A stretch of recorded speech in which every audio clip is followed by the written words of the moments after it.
وأوصيكم كما أوصي نفسي بتقوى الله عز وجل فاتقوا الله حق تقاته ولا تموتن إلا وأنتم مسلمون. Watukufu Waislamu, awali nikuhusieni kwa namna ambapo ninajihisia nafsi yangu juu ya kumcha Mwenyezi Mungu Subhanahu wa Ta'ala, ukweli wa kumcha. Tumche Mwenyezi Mungu kwa ukweli na tusiondoke hapa duniani ila tuhakikishe tunaondoka tukiwa Waislamu wanaomcha Mwenyezi Mungu Subhanahu wa Ta'ala. Mazungumzo yetu ya leo ni hapa anwani Muislamu na ukweli, na kubwa zaidi ni kuangalia athari ya jambo hilo. Na kabla ya kuliendea jambo hilo, zingatieni matokeo bora na marekebisho ya kila tatizo analokutana nalo mwanadamu katika maisha yake ya kila siku. Ufumbuzi wake wa kweli upo katika kuzingatia maelekezo ya Mwenyezi Mungu Subhanahu wa Ta'ala na kwa kupata kwa ukamilifu mafundisho ya Mtume Muhammad sallallahu alaihi wasallam. Hiyo ndiyo njia bora na ya pekee na ndiyo njia sahihi ya kutatua aina ya tatizo lolote ulilonalo. Ijumaa iliyopita tulitafakari kwa pamoja dhana ya matukio yanayoelezwa katika Qur'ani na mafundisho yake. Ilikuwa ni mtiririko wa kuzingatia maelekezo ya Mwenyezi Mungu Subhanahu wa Ta'ala kama njia sahihi ya ufumbuzi wa matatizo yanayokabiliana na wanadamu. Na leo tuangalie dhana ya ukweli na athari yake katika kutatua ufumbuzi wa matatizo yanayokabili wanadamu katika maisha yake ya kila siku. Allah Subhanahu wa Ta'ala anasema, ya ayyuhalladhina amanu, enyi mlioamini. Hili ni agizo maalum la Mwenyezi Mungu Subhanahu wa Ta'ala linalowahusu walioamini watakaozingatia na kutekeleza maagizo ya Mwenyezi Mungu Subhanahu wa Ta'ala kwa namna alivyoagiza bila ya kuathiriwa na chochote ambacho kinaweza kujitokeza, kwa sababu ipo kawaida mwanadamu anapokuwa na matatizo akipewa njia ya ufumbuzi wa matatizo hayo, kutokea akaona njia hiyo haina uharaka wala haina ufumbuzi mzuri, akatafuta njia mbadala katika kutafuta ufumbuzi wa maisha yake kila siku. Msisitizo ni kwamba tuna wajibu wa kurejea kwenye maelekezo ya Mwenyezi Mungu Subhanahu wa Ta'ala, ndio ufumbuzi wa kweli na sahihi unaweza kutoka ufumbuzi. Ya ayyuhalladhina amanu, enyi mlioamini, ittaqullah. Jambo la kwanza, mcheni Mwenyezi Mungu Subhanahu wa Ta'ala.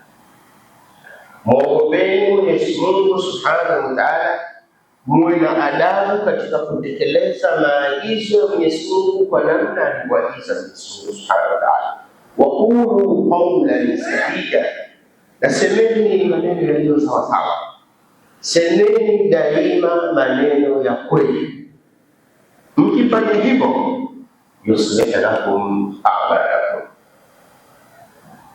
mpate kutengenekewa mambo yenu, au atawatengenezea Mwenyezi Mungu mambo yenu yakae sawasawa muda wa kuwa mmesema kweli. Wa yaghfir lakum dhunubakum, na atakusameheni Mwenyezi Mungu madhambi yenu. Maana yake atarekebisha mlichokikosea baada ya kuwa ninyi mmesema kweli. Wa yaghfir lakum dhunubakum, na atakusameheni makosa yenu, atarekebisha makosa yenu. Wa man yuti Allaha wa rasulahu, na yeyote atakayemtii Mwenyezi Mungu sawa sawa, wa rasulahu, akamfuata Mtume Muhammad sawa sawa, faqad faza fawzan adhima, huyu anayo mafanikio makubwa hapa duniani, lakini pia anayo mafanikio makubwa siku ya Kiyama mbele ya Mwenyezi Mungu Subhanahu wa Ta'ala. Agizo la Mwenyezi Mungu linataka kwanza tumche Mwenyezi Mungu Subhanahu wa Ta'ala na tuseme kweli. Tukisema kweli, Mwenyezi Mungu atarekebisha mambo yetu. Miongoni mwa uchambuzi wa wanachuoni wanasema kusema kweli ni dhana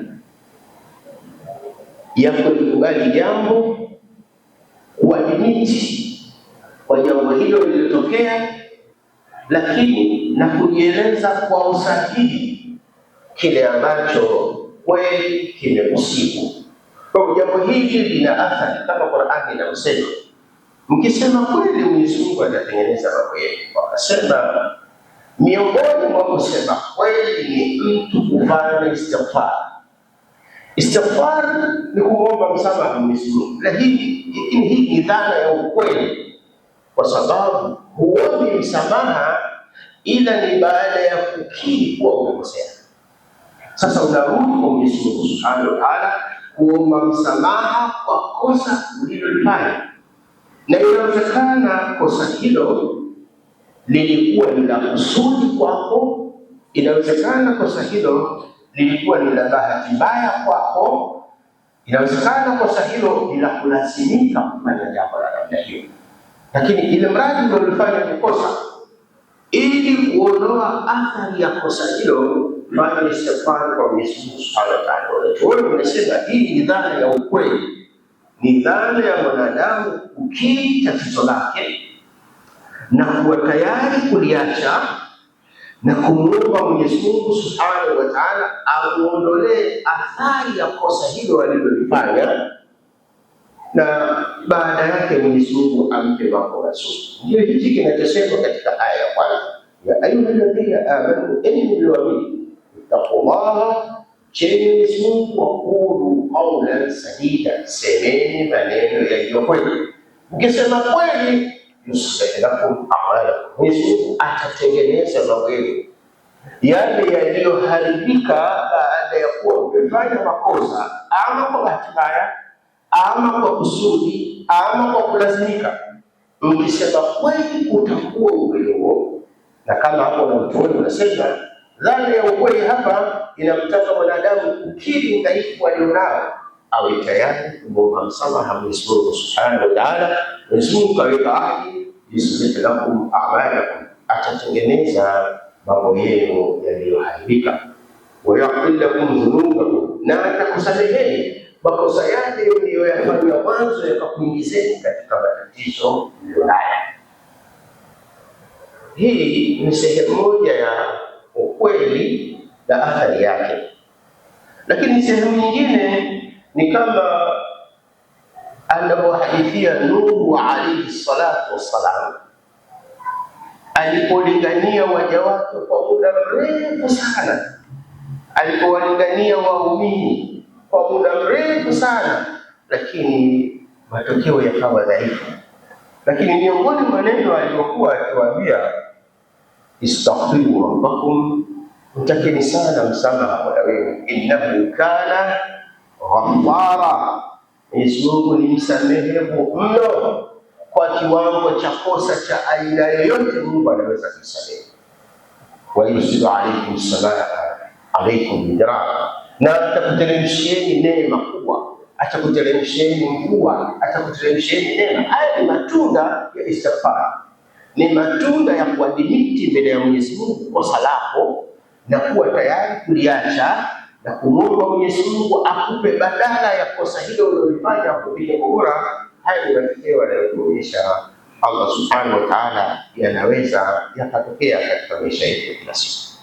Ndugu zangu Waislamu, ukiangalia mafundisho ya Qur'ani, amri za Mwenyezi Mungu Subhanahu wa Ta'ala zimejenga kukupa ufumbuzi wa matatizo yanayokukabili, ingawa kwako ni vigumu katika kuamini kwamba njia hiyo ndio anayofanya Mwenyezi Mungu kuondokea matatizo.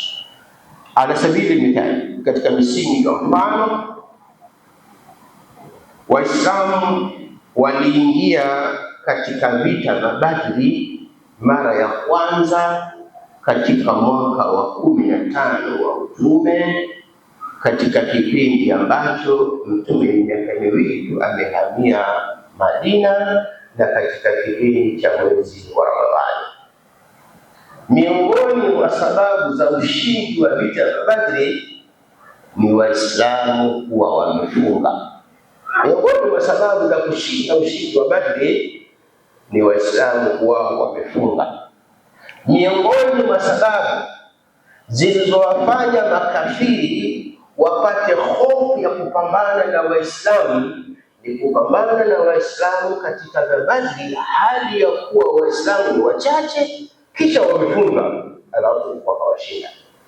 Jambo hili lilikatisha tamaa kisaikolojia, kwamba mtu huyu anawezaje kupambana naye akiwa kajiandaa vizuri? Nimemkuta hajajiandaa vizuri, hajala chakula, alafu kanipiga. Nikimkuta kajiandaa vizuri, amekula chakula, ana jeshi la kutosha, nitapambana naye namna gani? Psychologically mtu huyu anapata hofu ya kupambana na Uislamu. Sasa Allah Subhanahu wa Ta'ala akikupa maagizo, usidharau maagizo ya Mwenyezi Subhanahu wa Ta'ala, wala usifikiri una njia nzuri zaidi kuliko aliyepelekeza Mwenyezi Subhanahu wa Ta'ala. Kuna kweli.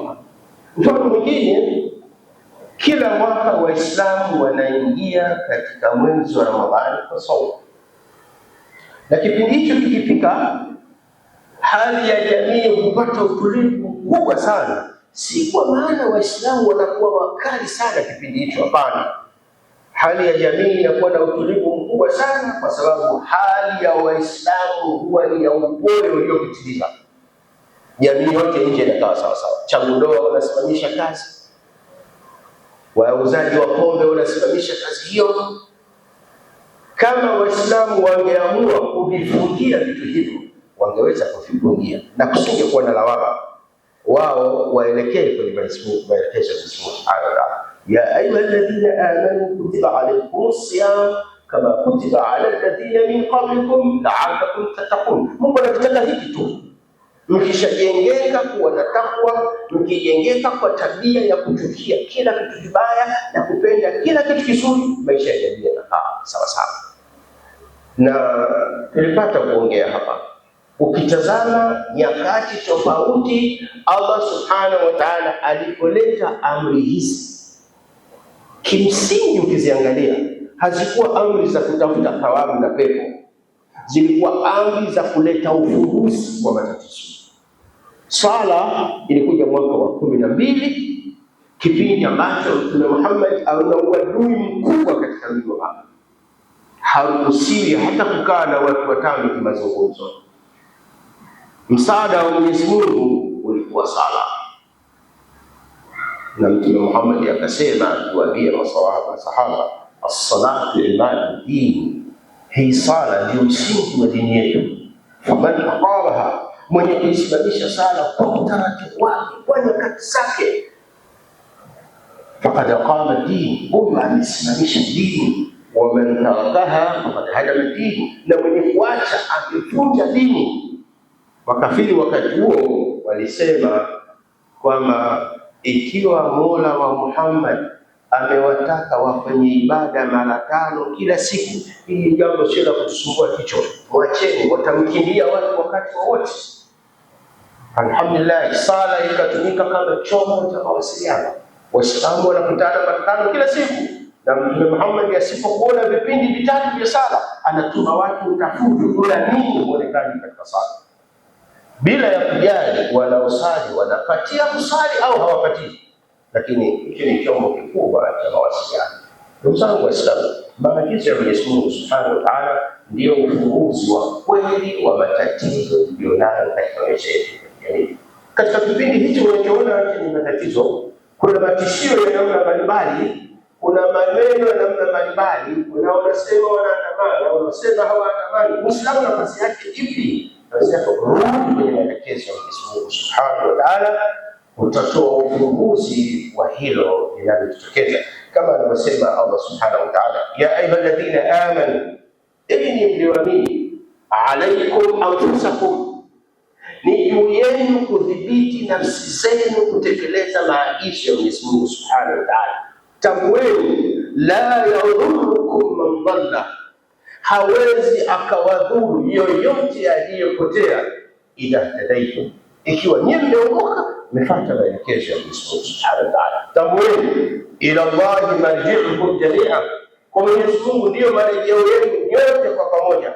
Hao wanaofanya upinzani na ninyi wote mtarejea kwa Mwenyezi Mungu, fayunabbiukum bima kuntum ta'malun, na Mwenyezi Mungu atakupeni habari ya yote mliyokuwa mkiyafanya.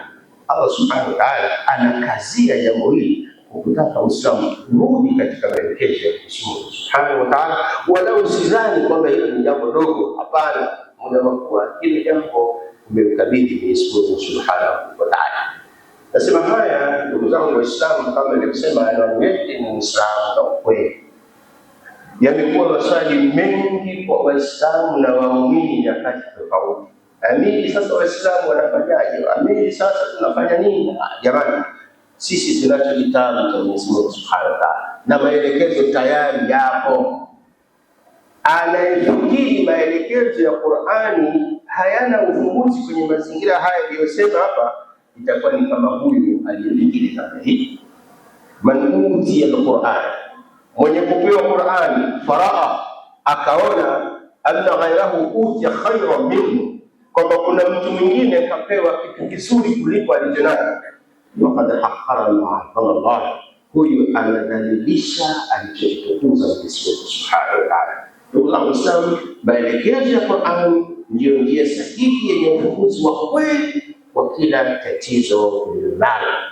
Katika kipindi hiki tunatakiwa kuwa na subira na kurejea kwa Mwenyezi Mungu Subhanahu wa Ta'ala kwa kufanya istighfari, kuacha kila aina ya upuuzi tuliofanya, kuacha kila dosari tuliyofanya na kukubali kuwa dosari na kuachana nayo, ikiwemo kuwa na umoja na mshikamano baina yetu. Ahadi ya Mwenyezi Mungu Subhanahu wa Ta'ala kama hii Qur'ani inasema, ya ayyuhalladhina amanu alaykum anfusakum la yadhurrukum man dhalla idha ihtadaytum ila Allahi marji'ukum jami'an فينبئكم بما كنتم تعملون. صدق الله العلي العظيم وبلغ رسول النبي الكريم، ونحن على ذلك من الشاكرين والشاكرين، والحمد لله رب العالمين. أقول قول هذا واستغفر الله لي ولكم ولسائر المسلمين فاستغفروه إنه هو الغفور الرحيم وهو البر الكريم. يقول المصطفى صلى الله عليه وسلم: ادعوا ربكم وأنتم موقنون بالإجابة. قولوا الله.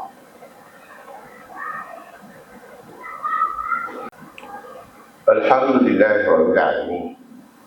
الحمد لله نحمده ونستعينه ونستهديه ونعوذ به من شرور أنفسنا ومن سيئات أعمالنا، من يهده الله فلا مضل له ومن يضلله فلا هادي له، وأشهد أن لا إله إلا الله وحده لا شريك له، وأشهد أن سيدنا وحبيبنا وعظيمنا محمد عبده ورسوله، صلوات ربي عليك يا حبيبي يا رسول الله، وعلى آلك وصحابتك ومن تبعك بإحسان إلى يوم الدين. آمين يا رب العالمين. وبعد، الإخوة، أوصيكم كما أوصي نفسي بتقوى الله عز وجل، خصوصا بالصدق.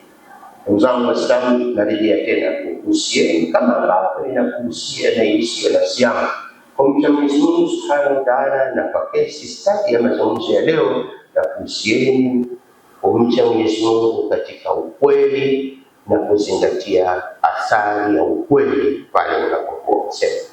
Ahadi ya Mwenyezi Mungu, ndugu zangu Waislamu, watu wanaposema kweli, Mwenyezi Mungu anachukua dhamana ya kurekebisha mambo yaliyoharibika na kuwasamehe makosa yaliyowafanya waingie katika matatizo ya namna hiyo. Hii ni ahadi ya Mwenyezi Mungu Subhanahu wa Ta'ala, lakini pia Allah Subhanahu wa Ta'ala anatuhadharisha kwamba ninyi mlioamini, hebu shikamaneni na maelekezo ya Mwenyezi Mungu Subhanahu wa Ta'ala. Pamoja na kuwa wako watu wasiokuamini, kwa mtazamo wenu macho, wana nguvu kuliko zenu, wana nguvu za kifedha kuliko zenu, wana nguvu za kitaaluma kuliko zenu, wana nguvu za kimawasiliano kuliko zenu. La yadhurrukum man dhalla idha ihtadaytum, hawezi akawadhuru aliyepotea sura ya namna alivyokuwa, ikiwa ninyi tu mmeokoka. Ila Allahi marji'ukum jamia, zingatieni Huyu aliyokuwa na benzi 50 hapa duniani na wewe ambaye humiliki baskeli, marjiukum ila Allah, marejeo yenu wote kwa Mwenyezi Mungu Subhanahu wa Ta'ala. Mwenye benzi 50 hatokwenda na benzi hata hii moja, hata kama atafukiwa kwenye shimo na hiyo benzi, atatoka akiwa hana benzi hiyo, atatoka akisubiri matendo gani aliyafanya akiwa na hiyo benzi. Na wewe pia hivyo hivyo, ambapo hukuondoka na chochote, utapimwa kwa matendo uliyoyafanya. Huu ndio mwisho wa kila binadamu, kama wanafalsafa wanavyosema, ikiwa mwisho wa maisha ya kila mwanadamu ni kifo, basi hakuna tofauti kati ya umri mrefu na umri mfupi, kwa sababu ukiwa na umri mfupi mwisho kufa, ukiwa na umri mrefu mwisho kufa, hakuna tofauti. La muhimu, muda uliopata katika maisha uliutumia kwa sura gani? Ukiondoka hapa duniani una ghorofa 50 zimejaa mji wa Dar es Salaam, ukiondoka utaondoka bila ghorofa hata moja. Ni kwa kiasi gani tu ghorofa hizo 50 uliziweka katika ridhaa na mapenzi ya Mwenyezi Mungu Subhanahu wa Ta'ala. Na kama tunavyoambiwa, neno sadaqa ni pana sana, wa kalimatu tayyiba sadaqa, hata maneno mazuri ni sadaqa. Inawezekana mtu fakiri asiye na kitu anatoa sadaka nyingi sana kuliko tajiri mwenye mamilionea. Kwa kiasi gani anajua utambuzi wa Mwenyezi Mungu Subhanahu wa Ta'ala. Ndugu zangu Waislamu, nilikuwa najaribu kuwajibu wale walioniuliza, lakini pamoja na kikao chetu cha leo, alhamdulillah, Allah Subhanahu wa Ta'ala anatusisitiza tuwe wa kweli, kwa sababu ukweli una athari. Miongoni mwa athari za ukweli, Allah Subhanahu wa Ta'ala anatengeneza mambo yako yaliyoharibika kwa wewe kuwa kweli. Kama nilivyosema, wanachuoni wanasema miongoni mwa dhana za ukweli ni istighfari. Na dhana ya istighfari ni mtu kutambua alipokosea na kuwa tayari kujirekebisha na kumwomba msamaha Mwenyezi Mungu Subhanahu wa Ta'ala. Huu ni ukweli. Ukifanya hivyo, yuslihu a'malakum, Mwenyezi Mungu atatengeneza mambo yetu. Nimwombe Mwenyezi Mungu Subhanahu wa Ta'ala amjalie kila mmoja wetu awe tayari kufanya istighfari kwa Mwenyezi Mungu Subhanahu wa Ta'ala. Na nimwombe Mwenyezi Mungu Subhanahu wa Ta'ala ajalie kila mmoja wetu kutengenekewa mambo yake yakakaa sawa sawa baada ya kumtaka msamaha Mwenyezi Mungu Subhanahu wa Ta'ala. Nimwombe Mwenyezi Mungu Subhanahu wa Ta'ala aijalie jamii yetu ya Kiislamu kwa jamii iliyo sawa, iliyotengenekewa baada ya kuwa waumini wake wamesimama katika kweli. Ala wa sallu ala nabiyyikum alladhi qala Allah tabaraka wa ta'ala fi haqqihi, inna Allah wa malaikatahu yusalluna ala an-nabi ya ayyuhalladhina amanu sallu alayhi wa sallimu taslima. اللهم صل على محمد وعلى آل محمد كما صليت على إبراهيم وعلى آل إبراهيم، وبارك على محمد وعلى آل محمد كما باركت على إبراهيم وعلى آل إبراهيم في العالمين إنك حميد مجيد. وارض اللهم عن أصحاب رسولك أجمعين وعلمائهم يا أرحم الراحمين. اللهم أعز الإسلام والمسلمين، اللهم أعز الإسلام والمسلمين. اللهم ربنا اغفر لنا ذنوبنا وإسرافنا في أمرنا وثبت أقدامنا وانصرنا على القوم الكافرين. اللهم ربنا اغفر لنا ذنوبنا وإسرافنا في أمرنا وثبت أقدامنا وانصرنا على القوم الكافرين. اللهم ربنا لا تجعل الدنيا أكبر همنا ولا مبلغ علمنا ولا تسلط علينا بذنوبنا من لا يخافك فينا ولا يرحمنا امين يا رب العالمين. ربنا آتنا في الدنيا حسنة وفي الآخرة حسنة وقنا عذاب النار. عباد الله، إن الله يأمركم بالعدل والإحسان وإيتاء ذي القربى وينهى عن الفحشاء والمنكر والبغي يعظكم لعلكم تذكرون. فاذكروا الله العظيم يذكركم واشكروه على نعمه يزدكم ولذكر الله أكبر والله يعلم ما تصنعون. أقم الصلاة.